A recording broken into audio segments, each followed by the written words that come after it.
नमस्कार, मैं हूं श्वेता झा और आप देख रहे हैं 7 बजे 7 सवाल। नीट की पवित्रता पर लगे स्याह धब्बों का रंग पटना में ही पुख्ता हुआ है। यहीं से पुलिस ने उन 13 लोगों को गिरफ्तार किया है जिन्होंने करीब 24 लाख बच्चों के भविष्य को अनिश्चितता के भंवर में फंसाने की पूरी कोशिश की थी। पुलिस की जांच में कई खुलासे हो रहे हैं और उन खुलासों के कनेक्शन से बिहार में सियासी टेंशन बढ़ रही है। ऐसे में हमारे आज के 7 सवाल इसी मुद्दे से जुड़े होंगे। तो सबसे पहला हमारा इसी से जुड़ा आज का सवाल कि नीट जांच में गेस्ट हाउस कांड पर क्यों छिड़ा है घमासान। तो आपको हम बता दें कि गेस्ट हाउस में मिले कमरे को लेकर कल बीजेपी ने दावा किया था कि आरोपी का तेजस्वी से कनेक्शन है, तो आज बारी तेजस्वी के पलटवार की थी।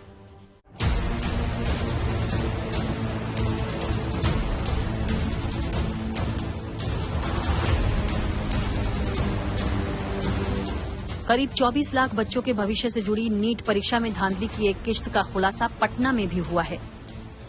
यह मामला उस समय गंभीर हो गया जब पेपर लीक कांड के मास्टरमाइंड का कनेक्शन बिहार के पूर्व उप मुख्यमंत्री तेजस्वी यादव के निजी सचिव से निकाला जाने लगा। गुरुवार को सरकार की तरफ से दावा किया गया कि नीट परीक्षा में पेपर लीक के आरोप में जिस सिकंदर यादविंदु को पुलिस ने गिरफ्तार किया है वो बिहार के पूर्व उप मुख्यमंत्री तेजस्वी यादव के निजी सचिव प्रीतम का करीबी है। प्रीतम पर आरोप लगा है कि प्रीतम की सिफारिश पर ही सिकंदर को सरकारी गेस्ट हाउस में कमरा मिला था। अपने निजी सचिव का नाम सामने आने के बाद आज तेजस्वी यादव खुद सामने आए और कहा कि सरकार चाहे तो उनके सचिव को बुलाकर पूछताछ कर सकती है। तेजस्वी ने आरोप लगाया कि उनका नाम बेवजह उठाकर मामले को डाइवर्ट किया जा रहा है। राज्य में सरकार उनकी, केंद्र में सरकार उनकी, जांच एजेंसियां उनकी। हम ही कहते हैं मुख्यमंत्री जी को बुला ले मेरे साइड पे, और चाहे पीए हो पीएस हो कोई हो, बुला करके पूछताछ कर ले कोई अगर बात है तो। लेकिन जो उप मुख्यमंत्री लोग जो सवाल उठा रहे पीओ तो आज तक कहा नहीं इस बात को लेकर के, इनको तो रिपोर्ट करता है नहीं। दरअसल कल बिहार के डिप्टी सीएम विजय सिन्हा ने आरोप लगाया था कि सिकंदर प्रीतम ही नहीं बल्कि तेजस्वी और लालू का भी करीबी रहा है और सिकंदर ने ही अपने रसूख का इस्तेमाल कर गेस्ट हाउस में कमरा बुक कराया था। विजय सिन्हा ने गेस्ट हाउस कर्मचारी और तेजस्वी के पीएम की कॉल रिकॉर्ड्स भी पेश किए थे, लेकिन आरजेडी का कहना है कि नीट धांधली के किंग पिन को बचाने के लिए झूठी कहानी गढ़ी जा रही है। बिहार में कि गेस्ट हाउस बुकिंग किसने करवाई? नीट 25 लाख बच्चे, उनका अंधकारमय भविष्य चिंता का विषय नहीं है। चिंता का विषय है गेस्ट हाउस, एक झूठी कहानी के आधार पर। चिंता मत कीजिए, लॉ एंड ऑर्डर अपना काम कर रहा है। ईओडब्ल्यू ने नोटिस भेजा है, उनको पूछताछ होगी। सवाल ये उठता है कि आपके पीए जानते थे कि सिकंदर यदुवंशी कौन है? सिकंदर यदुवंशी आपके घर में भी आता था। इधर उप मुख्यमंत्री विजय सिन्हा ने तेजस्वी पर लगे आरोपों को दोहराते हुए कहा कि नाम सामने आने के बाद भी तेजस्वी लोगों को बरगलाने का काम कर रहे हैं। सत्ता में बैठ के सत्ता के रसूख का दुरुपयोग करने वाले लोग जवाब देने के बजाय बरगलाने का और घुमाने का खेल, भरमाने का खेल न खेलें। आरोपी पर कार्रवाई होगी सर? पूरी तरह से सरकार सजग है, गलत करने वाले लोग बचेंगे नहीं। वहीं नीट पेपर लीक के आरोपियों के साथ नाम जुड़ने के बाद आरजेडी के करीबी प्रीतम कुमार ने खामोशी अख्तियार कर ली है। उन्होंने अपना फोन बंद कर दिया और वो सवालों का जवाब देने के लिए सामने नहीं आ रहे हैं। हमने प्रीतम कुमार से लगातार संपर्क करने की कोशिश की, लेकिन उनका मोबाइल लगातार बंद आया। पटना में प्रीतम कुमार के कई फ्लैट बताए जाते हैं, हालांकि एक ठिकाना जहां इस वक्त हम मौजूद हैं आपको दिखाते हैं। ये देखिए, ये पटना का जो कश्यप ग्रीन होम्स है, इस सोसाइटी में भी प्रीतम कुमार का फ्लैट है। और जो जानकार बताते हैं और खासतौर से जो आरजेडी से जुड़े सूत्रों से जानकारी मिली है उसके मुताबिक इस सोसाइटी में ही प्रीतम कुमार एक तरह से दरबार लगाते रहे हैं। बिहार में नीट धांधली के आरोपियों के साथ राजनेताओं का नाम जुड़ने के बाद सियासी पारा चढ़ा हुआ है। गिरफ्तार आरोपियों से तेजस्वी के कनेक्शन के आरोप के बाद आरजेडी ने भी एक आरोपी का कनेक्शन बिहार के उप मुख्यमंत्री सम्राट चौधरी से बताया है। मतलब नीट को लेकर जारी सियासी हंगामा फिलहाल बिहार में तो थमता नजर नहीं आ रहा। पटना से शशि भूषण और आदित्य वैभव के साथ bureau report, good news today. Bihar में नीट परीक्षा पर सियासी शतरंज की बिसात बिछी है और आरोपियों के माध्यम से बीजेपी और आरजेडी एक दूसरे को मात देने की कोशिश में जुटे हैं। कल पटना में तेजस्वी के पीए का नाम गेस्ट हाउस के कमरा बुकिंग में सामने आया, तो आज एक आरोपी के साथ आरजेडी ने डिप्टी सीएम सम्राट चौधरी की फोटो सामने रख दी। ऐसे में हमारा दूसरा सवाल इसी से जुड़ा है। हमारा सवाल है कि नीट विवाद में आरोपियों पर बिहार में क्या आया है नया ट्विस्ट। आपको बता दें कि नीट धांधली कांड में आरोपियों के साथ नेताओं के संबंधों को जोड़ने के लिए सत्ता पक्ष और विपक्ष के बीच होड़ मची हुई है।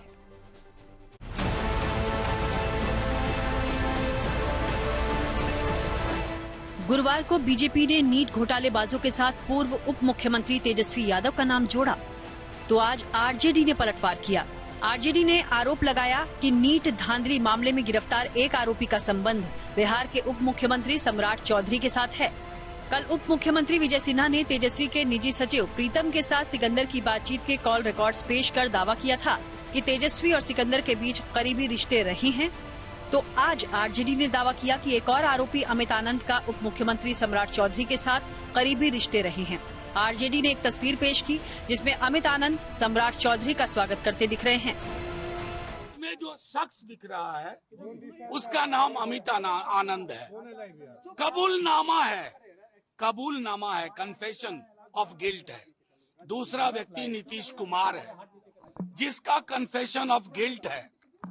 और ये तमाम चीज होने के बावजूद गेस्ट हाउस की एक कहानी बनाई जा रही है। ये लोग जो किंगपिंग जो है पेपर लीक के, उन लोगों से इश्यू को डाइवर्ट करना चाहते हैं। जो अमित आनंद है, जो आपका नीतीश कुमार है, ये कौन लोग, इनको क्यों बचाना चाहते हैं? आरजेडी के अनुसार अमित आनंद ही पेपर लीक का मुख्य आरोपी है। आरजेडी के आरोपों से सम्राट चौधरी ने इनकार किया है और कहा है कि राजनीतिक के तौर पर हो सकता है कि अमित आनंद ने उनसे मुलाकात की हो, लेकिन उनके व्यक्तिगत संबंध आरोपी के साथ बिल्कुल नहीं है। लीगल तौर पर कोई मिला हो तो मिल सकता है, लेकिन एकदम स्पष्ट रहिए, मैं व्यक्तिगत संबंध किसी से नहीं हो सकता है। ये पूरी तरह जिस पर भी है, जिन लोगों ने भी गलत किया है, उस पर पूर्ण रूप से कार्रवाई करनी चाहिए। ईओयू से पूछताछ के दौरान सिकंदर यादविंदु ने खुलासा किया है कि अमित आनंद और नीतीश कुमार ने ही नीट के पेपर परीक्षा से पहले देने का दावा किया था। अमित आनंद पटना के एजी कॉलोनी के इसी अपार्टमेंट में परिवार संग रहता था, लेकिन गिरफ्तारी के बाद से ही उसका परिवार गायब है। नीट पेपर लीक मामले में जो सबसे बड़ा किंगपिन माना जाता है अमित आनंद, वो एजी कॉलोनी पटना के इसी अपार्टमेंट के 202 नंबर फ्लैट में रहता था। और अभी फिलहाल देखिए यहाँ ताला बंद है। कई दिनों का ये अखबार ये बता रहा है कि जब से उसकी गिरफ्तारी हुई और बाद में जांच का दायरा बढ़ा ईओयू का, तब से यहाँ कोई नहीं है, ताला यहाँ बंद है। 202 नंबर जो फ्लैट है वो है। इस फ्लैट में नीट घोटाले से जुड़े अहम सबूत मिले हैं। ईओयू ने पेपर लीक से जुड़े महत्वपूर्ण दस्तावेज यहीं से बरामद किए हैं। जला हुआ प्रश्न पत्र, सवालों के जवाब, पोस्ट डेटेड चेक और अभ्यर्थियों के डॉक्यूमेंट यहीं से बरामद हुए हैं। अमित आनंद के इसी ठिकाने पर ईओयू की टीम पहुंची थी। ईओयू की टीम ने यहाँ से महत्वपूर्ण दस्तावेज बरामद किए, जो डॉक्यूमेंट्स अलग अलग विद्यार्थियों के, अभ्यर्थियों के, वो बरामद हुए। साथ ही साथ जो नीट का जला हुआ प्रश्न पत्र था वो भी इसी फ्लैट से बरामद किया गया, और साथ ही साथ जो दूसरे पोस्ट डेटेड चेक वो भी यहीं से। तो जो महत्वपूर्ण सबूत ईओयू की टीम को मिले वो यहीं से मिले। और फिलहाल यहाँ की स्थिति ये है कि यहाँ कोई भी नहीं है और ताला बंद है। अमित आनंद का परिवार यहाँ नहीं है। 2 दिनों में धांधली के 2 आरोपियों के सियासी संपर्कों का खुलासा हुआ है। हालांकि इन दावों में दम कितना है ये तो जांच के बाद ही पता चलेगा, लेकिन इन आरोपों की वजह से बिहार में सियासी खलबली जरूर मच गई है। पटना से शशि भूषण और आदित्य वैभव के साथ bureau report, good news today. NEET धांधली घोटाले की जांच में जुटी ईओयू की टीम आज दिल्ली में है। यहां वो शिक्षा मंत्रालय को धांधली के उन सबूतों को सौंपने के लिए आई है जिनके आधार पर दावा किया जा रहा है कि नीट परीक्षा में पेपर लीक हुआ था। ऐसे में हमारा तीसरा सवाल इसी से जुड़ा है। हमारा सवाल है कि जांच में जुटी ईओयू की टीम को मिले सबूत कितने कारगर हैं। इस पर ज्यादा जानकारी दे रहे हैं हमारे संवाददाता आदित्य वैभव। नीट मामले के आरोपियों की आज जमानत की सुनवाई एडीजे 5 राजेंद्र कुमार सिन्हा की कोर्ट में होनी थी। कोर्ट ने सुनवाई के दौरान केस की डायरी मांगी है और इसी के साथ मामले को अगली सुनवाई के लिए 25 तारीख तक के लिए मुलतवी कर दिया गया है। सबसे बड़ी बात यह कि इस सुनवाई के बाद जो अगली तारीख मुकर्रर की गई है उसमें जब आना होगा तो केस डायरी के साथ आना होगा और सबसे बड़ी बात यह कि तभी कोर्ट ये फैसला ले पाएगी कि आखिर जमानत देनी है या नहीं। नीट परीक्षा के दौरान धांधली के आरोप में करीब 1.5 महीने से जेल में बंद आरोपियों ने पटना में जमानत याचिका लगाई है। आज पटना में इस मामले में सुनवाई हुई जिसमें अदालत ने पुलिस ने केस डायरी की मांग की है। मामले में अगली सुनवाई 25 तारीख के निर्धारित की गई है। ऐसे में हमारा चौथा सवाल इसी से जुड़ा है। हमारा सवाल है कि आरोपियों की जमानत याचिका पर पटना सिविल कोर्ट में आज क्या हुआ। आपको ज्यादा जानकारी दे रहे हैं हमारे संवाददाता आदित्य वैभव। नीट मामले की जांच करने वाली ईओयू की टीम को अब शिक्षा मंत्रालय ने बुला लिया है। सबसे बड़ी बात यह कि ये ईओयू की ही टीम है जिसने कि सबसे पहली बार ये सामने लाया कि बिहार में प्रश्न पत्र लीक हुआ हो सकता है। हालांकि इस बाबत अब तक बिहार में काफी सियासत भी हो चुकी है, लेकिन जांच अब भी जारी है और अब शिक्षा मंत्रालय से बुलावा आया है। ईओयू की टीम वहां पहुंच रही है और सारे जांच के दस्तावेज और सबूत जो अब तक इकट्ठा किए गए हैं वो सब के सब शिक्षा मंत्रालय के सामने प्रस्तुत किए जाएंगे। नीट परीक्षा में धांधली की शिकायतों के बाद नीट परीक्षा को रद्द करने की मांग हो रही है, लेकिन बड़ी संख्या में ऐसे भी छात्र हैं जो ये नहीं चाहते हैं कि नीट की परीक्षा दोबारा हो। उनका कहना है कि आखिर उनका कसूर क्या है। ऐसे में हमारा 5वां सवाल इसी से जुड़ा है और हमारा सवाल है कि नीट विवाद पर क्या चाहते हैं छात्र। आइए आपको दोनों पक्षों के स्टूडेंट्स की बात सुनवाते हैं। स्कैम से तो हम लोगों का बहुत बड़ा नुकसान हुआ है और हम लोग जो है इसके मतलब री नीट चाहते हैं फिर से, मतलब कि एनटीए फिर से ही रीनीट कराए हम लोगों का और हम लोगों के साथ न्याय मिले। के पास पैसा है वो पैसे के बल पे अपना सीट कवर कर ले रहे हैं और जो पढ़ाई कर रहे हैं उनका हो नहीं पा रहा। इतनी समस्याएं आ रही मैम और हम चाहते हैं मैम कि क्या कहते हैं रीनीट कराया जाए फिर से पेपर को और एनटीए हटा कर एनएमसी को दे दिया जाए, क्योंकि मैम एनटीए पूरी तरीके से फेल हो चुका है। मैम जिस लेवल पे स्कैम हुआ है उसका फिर रिजल्ट निकाल के मुझे नहीं लगता कि फेयर रिजल्ट आएगा और जो डिजर्विंग बच्चे उनको उनकी डिजर्विंग सीट मिलेगी। तो हम रीनीट चाहते हैं और हम रीनीट के लिए तैयार भी हैं। ये जो नीट का रिजल्ट है इसका पूरा रीवैल्यूएशन हो, आईआईटी के प्रोफेसर्स या जो रेमिनेंट प्रोफेसर्स है वो इसका पूरे डाटा को चेक करे कि ये सही है कि नहीं।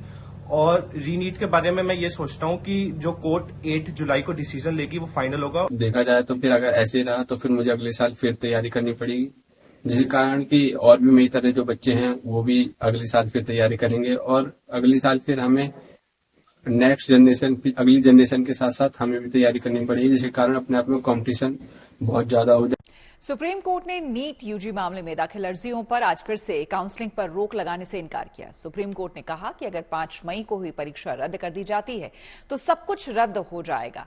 आज की याचिकाओं को भी सुप्रीम कोर्ट ने 8 जुलाई के लिए सूचीबद्ध किया है। ऐसे में हमारा छठा सवाल इसी से जुड़ा है और हमारा सवाल है कि नीट से जुड़ी याचिकाओं पर सुप्रीम कोर्ट का अब तक का रुख क्या है। इसके बारे में ज्यादा जानकारी दे रहे हैं हमारे संवाददाता संजय शर्मा। सुप्रीम कोर्ट में आज फिर नीट परीक्षाओं से संबंधित याचिकाओं पर सुनवाई हुई और कोर्ट ने इन्हें भी नोटिस जारी कर 8 जुलाई के लिए सुनवाई के लिए सूचीबद्ध कर दिया है। सुप्रीम कोर्ट लगभग अभी तक 25 से ज्यादा याचिकाओं पर सुनवाई कर चुका है, जिसे 8 जुलाई के लिए सूचीबद्ध किया गया है। अधिकतर याचिकाकर्ताओं ने इसमें नीट के एग्जाम फिर से कराने, साथ ही पेपर लीक के कारणों की जांच करने और इस पर दोषियों के खिलाफ कड़ी कार्रवाई करने की मांग की है, गुहार लगाई है।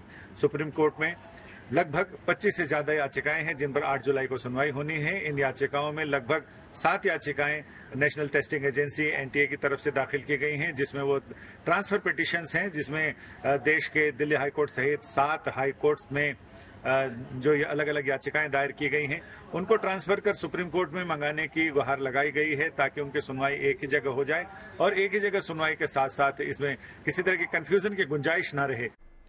कल राहुल गांधी ने नीट के अभ्यर्थियों के साथ मुलाकात करके सरकार पर हमला बोला था और आज नीट परीक्षा में धांधली के आरोपों को लेकर कांग्रेस ने अलग अलग शहरों में प्रदर्शन किया। हमारा 7वां और आखिरी सवाल इसी से जुड़ा है और हमारा सवाल है कि नीट पर बच्चों की लड़ाई में सियासत क्यों बीच में आई। आपको बता दें कि कांग्रेस नीट को लेकर सरकार पर हमलावर है और उसने इस मुद्दे को संसद के सत्र में भी उठाने की बात कही है।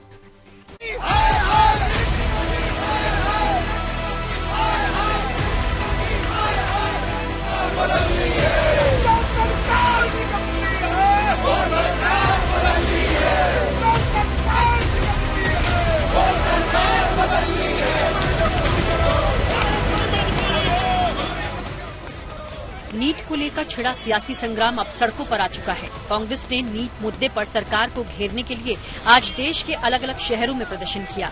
राजधानी दिल्ली से लेकर हैदराबाद और जयपुर से लेकर चंडीगढ़ तक नीट के खिलाफ कांग्रेस कार्यकर्ता सड़कों पर उतरे। बड़ी तादाद में दिल्ली कांग्रेस नेता और कार्यकर्ताओं ने नीट धांधली से जुड़े नारों लिखी तख्तियां लिए दिल्ली की सड़कों पर प्रदर्शन किया। कांग्रेस कार्यकर्ताओं ने आज बीजेपी हेडक्वार्टर के पास प्रदर्शन किया और शिक्षा मंत्री धर्मेंद्र प्रधान के इस्तीफे की मांग की। दिल्ली के अलावा लखनऊ, भोपाल, हैदराबाद समेत देश के कई और शहरों में भी कांग्रेस कार्यकर्ताओं ने नीट परीक्षा में धांधली के खिलाफ प्रदर्शन किया। लखनऊ में प्रदर्शन के बीच पुलिस और कांग्रेस कार्यकर्ताओं के बीच धक्का मुक्की हो गई, तो वहीं जम्मू में भी जबरदस्त आक्रोश देखने को मिला। पुतला दहन करते हुए कांग्रेस कार्यकर्ताओं ने सरकार के खिलाफ जमकर नारेबाजी की और जयपुर में भी नीट परीक्षा विवाद में कांग्रेस ने शक्ति प्रदर्शन किया। प्रदर्शन की ऐसी ही तस्वीरें चंडीगढ़ और पटना से भी आई। यहां भी कांग्रेस कार्यकर्ता सड़कों पर नीट परीक्षा में धांधली के खिलाफ आवाज बुलंद करते दिखे। पूरी तरीके से तानाशाही है, जो अत्याचार अन्याय हो रहा है उसके खिलाफ हमारे के कार्यकर्ता सड़क पर हैं। हम लोगों ने पूरी तरीके से पूरी ताकत के साथ इसको प्रोटेस्ट किया और योगी मोदी की पुलिस हमें गिरफ्तार कर लिया। जहां जहां बीजेपी प्रदेशित राज है वहीं ये पेपर लीक का कांड का सरगना तार क्यों जुड़ रहा है। बिहार देखिए एनडीए सरकार, हरियाणा देखिए, गुजरात देखिए। आपको ये देखना होगा विजय सिन्हा जी सिर्फ राजनीति कर रहे हैं, बातों को भटका रहे हैं। क्या शिक्षा मंत्री पे वो क्यों नहीं बोले? उन्होंने बोला, शिक्षा मंत्री, देश के शिक्षा मंत्री बोलते हैं कि हमको तो पता ही नहीं कि पेपर लीक आउट हुआ है। दरअसल जब से नीट के नतीजे आए हैं तब से सड़कों पर लगातार विरोध प्रदर्शन हो रहा है। कांग्रेस का आरोप है कि नीट परीक्षा में बड़े पैमाने पर धांधली हुई है। कल राहुल गांधी ने नीट परीक्षार्थियों से मुलाकात कर सरकार और पीएम मोदी के खिलाफ जोरदार हमला बोला था। राहुल के आरोपों पर बीजेपी ने पलटवार किया है। मोदी चालीसा करते रहोगे, मोदी जी को कोसते रहोगे, आपको इतना जनता ने जनादेश दिया है। आप उस जब किसी भी आम के पेड़ हो या कोई भी पेड़ हो, उसमें जब फल आता है तो उसकी टहनियां झुक जाती हैं। ये तो और अकड़ गए हैं। नौजवान पूछ रहे हैं पेपर लीक क्यों नहीं रुकवाए पापा। पेपर लीक 10 साल में 70 पेपर लीक हुए। छात्र छात्राओं के भविष्य के साथ खिलवाड़ किया गया और ये पेपर लीक कोई 10 लाख, 20 लाख, 30 लाख की बात नहीं है। ये हजारों करोड़ का घोटाला हुआ है। नीट विवाद में शिक्षा मंत्री धर्मेंद्र प्रधान विपक्ष के निशाने पर हैं। जब नीट में गड़बड़ी के आरोप लगने शुरू हुए तो शिक्षा मंत्री धर्मेंद्र प्रधान ने आरोपों को नकारते हुए एनटीए को क्लीन चिट दे दी थी, लेकिन अब शिक्षा मंत्री मान रहे हैं कि एनटीए को बिना जांच के क्लीन चिट मिल गई थी। प्रजातंत्र में जो चीज सच है उसको सच को बताना चाहिए। मैंने कहा कि विनम्रता के साथ हमारी इंटरेस्ट प्रोटेक्शन किसकी करनी है? स्टूडेंट्स की करनी है, छात्रों की करनी है, उनके अभिभावकों की चिंता करनी है। इसीलिए अगर हमने कुछ कहा इसमें भ्रम सृष्टि हुआ, उसमें मैं उसको स्वीकार करने में मेरे को कोई द्विधा नहीं है। नीट परीक्षा में गड़बड़ी के आरोपों के बीच शिक्षा मंत्री ने ऐलान किया कि धांधली में लिप्त पाए जाने वाले लोगों के खिलाफ सख्त एक्शन लिया जाएगा। शिक्षा मंत्री ने नेशनल टेस्टिंग एजेंसी में सुधार की भी बात कही। नीट मामले में जारी बवाल के बीच सियासत भी खूब हो रही है। सत्ता पक्ष और विपक्ष के बीच इस मामले को लेकर तकरार बरकरार है, लेकिन चिंता की बात यह है कि सियासी नफा नुकसान के खेल का शिकार नीट परीक्षा में शामिल होने वाले 23 लाख से ज्यादा अभ्यर्थी हो रहे हैं, जिनके सुनहरे भविष्य पर संकट के बादल छाए हुए हैं। लखनऊ से संतोष शर्मा और पटना से शशि भूषण के साथ bureau report, good news today. तो इसी के साथ 7 बजे 7 सवाल में मेरे यानी कि श्वेता झा के साथ फिलहाल इतना ही। देश दुनिया की तमाम पॉजिटिव खबरों के लिए आप देखते रहिए गुड न्यूज टुडे।